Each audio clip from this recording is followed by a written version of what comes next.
cordial bienvenida a Marcelo Marchi, que es el director del Centro Munay. Marcelo, creo que vamos a hacer 2 espacios de entrevista entre hoy y mañana por temas de tiempo, porque lo que vamos a dialogar es ya en la parte de la salud mental.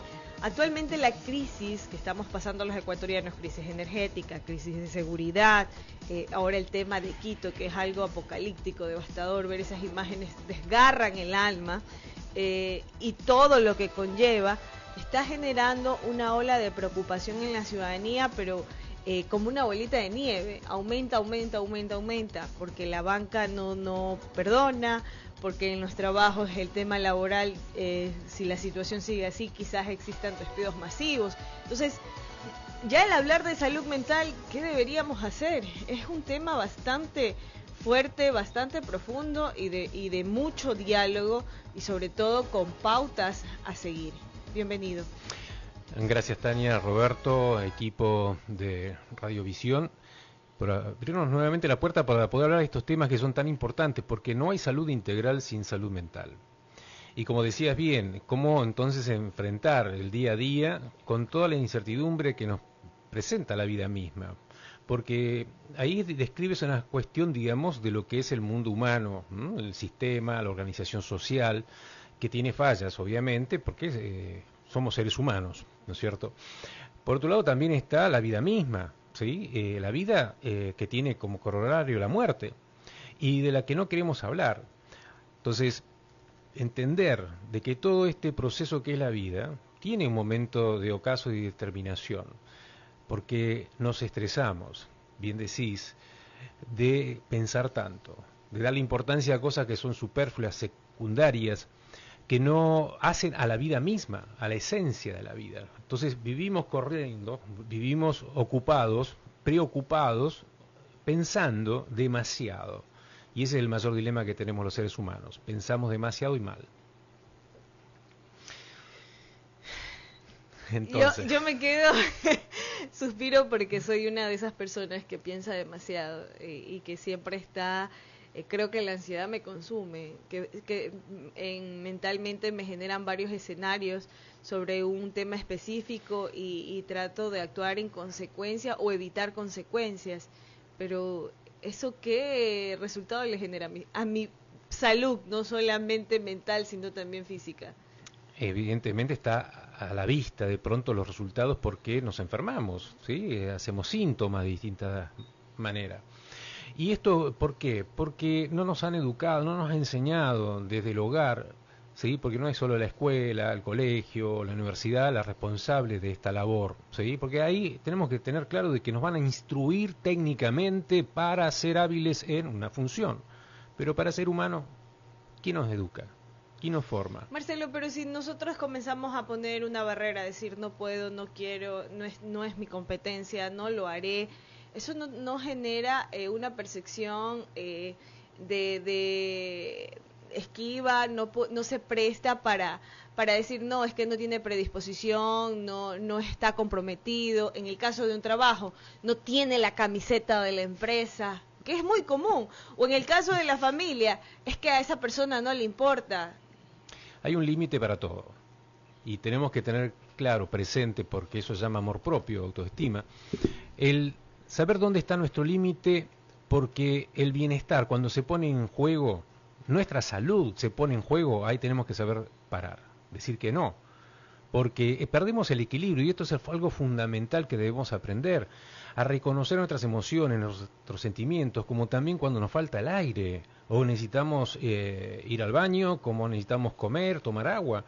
Tenemos necesidades básicas y tenemos que atenderlas. Y por responder a veces a esos preceptos, mandatos familiares, sociales, laborales, dejamos de lado nuestro ser. Y ahí entonces empieza a haber un desequilibrio, una descompensación, ¿sí? Por eso el suicidio en cuentagotas, ¿sí? Porque generalmente cuando hablamos del suicidio, ¿no? Es lo consumado. Pero la forma de vivir que tenemos los seres humanos es de pequeños suicidas, que están totalmente desconectados con la vida, no le encuentran razón ni causa, entonces no hay un compromiso real porque no lo sienten, que lo que están haciendo es por ellos, es siempre por el otro. y ese es uno de los grandes temas, ¿sí? Entonces, tenemos que preservar nuestra salud, y eso es lo fundamental que tenemos que aprender a cuidarla. Por eso digo, desde la infancia, nuestra madre, nuestro padre, nuestro entorno familiar tiene que empezar a permitirnos que seamos autónomos, no solamente en sacarnos el pañal, ya dejar de usar el pañal, empezar a higienizarnos solos, ir al baño, ¿no es cierto?, a pedir lo que necesitamos y resolver solos. Por eso nos empieza a dar esa autonomía que nos permite tener la confianza y seguridad en nosotros mismos. Marcelo, yo te quiero aquí hacer una pregunta. O sea, Dale. a mí me criaron, y voy a hablar de manera personal, me criaron para tener buenas calificaciones, me criaron para seguir al sistema. Y cuando yo no sigo el sistema, cuando no cumplo con lo que se me asigna, me siento mal, siento que estoy fracasando como ser humano. Ahí está el gran tema, que es el sentimiento de culpa. Nos han metido como un virus ese concepto de que no eres una buena hija, que no eres una buena estudiante, que no eres una buena esposa, que no eres buena para el otro, ¿sí? Y te carcome el sentimiento de culpa, porque no estás cumpliendo entonces con los parámetros, las normativas, el que dirán, el deber ser. ¿Y vos cuándo pensás en vos? ¿Mm? Porque es muy diferente. El sábado pasado nosotros estamos dando un taller de ajedrez en el Centro Cultural de Manta, en el museo, frente a la Playa Murciélago, todos los sábados, de 10 a 12. Y este sábado pasado con un papi estábamos conversando por qué traía a su hijo de 6 años a aprender ajedrez, cuando él no sabe jugar, y cuando él no se sienta tampoco a aprender, pero quiere que su hijo sí. Entonces, ¿qué hacemos los padres? Proyectamos en nuestros hijos que hagan lo que nosotros no pudimos hacer o lo que desearíamos hacer pero no nos animamos a hacerlo. Demos el ejemplo, ¿sí?, a nuestros hijos. Si tú haces algo, tu hijo te lo va a copiar, así sea bueno o no tan bueno, ¿sí? Entonces, cuidado por dónde caminas, que lo que haces, porque tus hijos copian todo, ¿sí? No lo que decimos, sino lo que hacemos, ¿sí? Porque es muy diferente, el decir y el hacer. Y esa es la incoherencia que tenemos los seres humanos, que repetimos después como hijos, porque nos educaron así, a mentir, a ser hipócritas. Entonces tenemos que romper con esa cadena. Entonces, ¿tengo que cumplir con una tarea, con una labor? Sí, pero dentro de un equilibrio. Para eso están las pausas activas también en el campo laboral, que no se respetan, porque se hacen las leyes, pero no se cumplen. Entonces, tenemos que nosotros defender nuestros derechos humanos, ¿sí?, como lo dice la Constitución. Entonces hay que leer también, aprender a saber cuáles son nuestros derechos, como también nuestras obligaciones. Y eso no nos convierte en holgazanes, en que no queremos cumplir con lo que nos asignan. O sea, estoy siendo quizás un poco severa, sí. pero es parte de la realidad. Y me traslado a la ruralidad, o mejor dicho, aquí mismo en la ciudad. Tengo un niño de 2 años que es una esponja. Todo lo que yo digo, él repite, todo lo que él lo hace.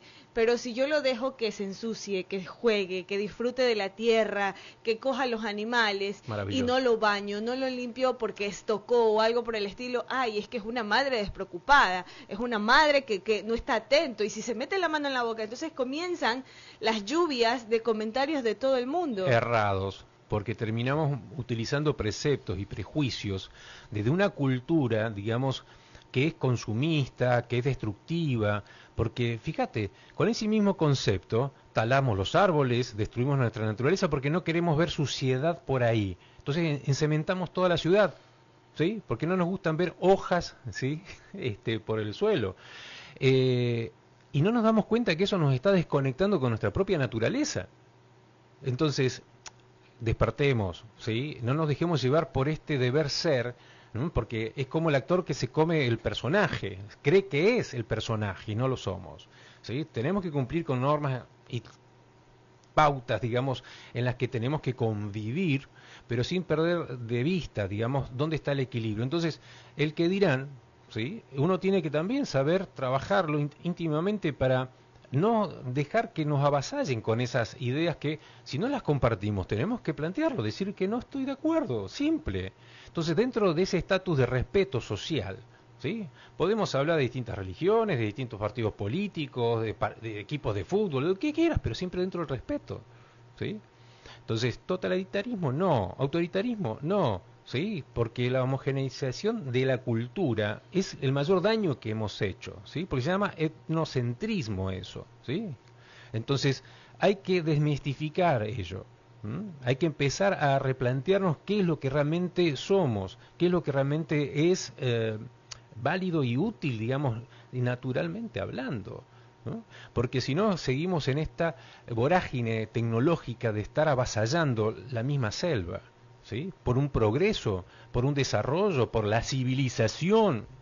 No, somos totalmente destructivos los seres humanos, y en aras de argumentos y banderas que si nos empezamos a debatir y a conversar, nos damos cuenta de que no es tan cierto.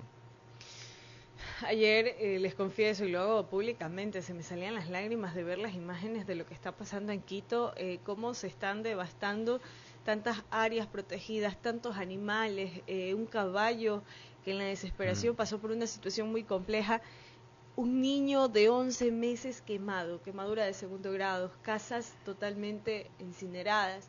¿Y todo por qué? Porque supuestamente, de acuerdo a las declaraciones de la ministra de Ambiente, personas, pirómanos, provocaron los incendios. Y se fraccionó el país. A nivel de redes sociales comenzaron las diferentes ideologías políticas a hablar del que hizo, del que no hizo, del que fue y del que vendrá. Pero hemos perdido la humanidad, estamos fraccionados como seres humanos. Estamos hablando de números, de hectáreas, pero no estamos hablando de vidas, de que en esas zonas donde se provocaron los incendios había vida. No sé qué vamos a hacer como sociedad ni a dónde nos vamos a dirigir, y creo que estos espacios de salud mental, Marcelo, y de cultura ambiental, de trabajo colaborativo, yo pongo en práctica mucho tu frase de que juntos podemos y hacemos todo, me llega a un nivel de preocupación donde ya estamos en estos momentos como seres humanos enfrentándonos a situaciones que si no tomamos las cartas sobre la mesa, si no ponemos las cartas sobre la mesa, o como decimos en mi tierra, no cogemos los toros de los cuernos, ¿dónde vamos a llegar? De eso se trata, de rectificar entonces nuestra conducta humana. Por eso celebro que el espacio como el de ustedes nos permitan pensar críticamente, analíticamente, porque es lo que nos han cercenado desde la escuelita, a tener criterio propio, a pensar, digamos, analizando de las cosas, porque no es ideologías lo que tenemos que abrazar, sino ideas propias. Entonces, poder hablar de estas cosas es fundamental, a través de esta reflexión, entonces tomar conciencia, porque, ojo, tampoco hay que tapar ahora con los incendios, como con el sicariato, digamos, como con cualquier otro tema que nos tapa la realidad también social que estamos viviendo, como la recesión económica que estamos viviendo, ¿no es cierto? Que, por supuesto, a algunos les viene fantástico que no se hable, pero estamos viviendo un momento también atroz, ¿sí? Porque hay violencia de todo tipo, no solamente la física, psicológica, económica y social. Y de esas cosas también tenemos que hablar. Les agradezco, espero contar con mañana los dos para hablar sobre la cultura ambiental y la segunda parte de esta entrevista. Así que les invitamos a ustedes que se enlacen con nosotros mañana a las 8 de la mañana para hablar sobre estos temas que son muy importantes e invitar a la reflexión. Necesitamos tomar acción como sociedad, dejar de pensar de una forma egoísta, más bien trabajar colectivamente, pensar en equipo. Si a usted le pasa algo, eso que le pasó a usted nos va a repercutir a todos, porque tarde o temprano a todos nos llega. Un ejemplo o un proceso de enseñanza nos dejó la pandemia. Nosotros pensábamos que eso ocurría en China a miles de kilómetros de distancia y que jamás nos iba a llegar a nosotros, pero miren lo que nos pasó, nos tocó quedarnos encerrados porque nos llegó, y así mismo es el ciclo de la vida. Todo es cíclico a nivel de vida, a nivel de planeta, porque incluso nuestro planeta es cíclico. Muchísimas gracias, Marcelo, muchísimas gracias por estar con nosotros. Nos despedimos de esta primera jornada informativa, Roberto. Señoras y señores, el equipo periodístico informativo de Cómo Amaneció Manabí, nos estamos despidiendo. Tangi Zambrano, quien les habla, Roberto Reyes Heredia.